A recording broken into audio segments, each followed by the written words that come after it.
அவ மாய காலத்தின் அதிபதியான காலபைரவனின் வம்சம்.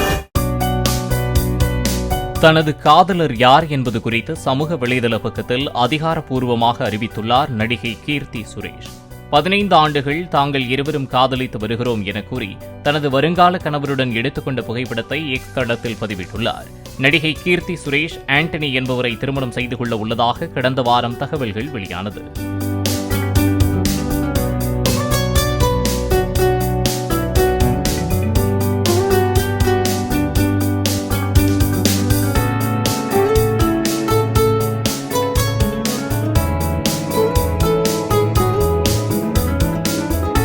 அவ மாய காலத்தின் அதிபதியான காலபைரவனின் வம்சம்.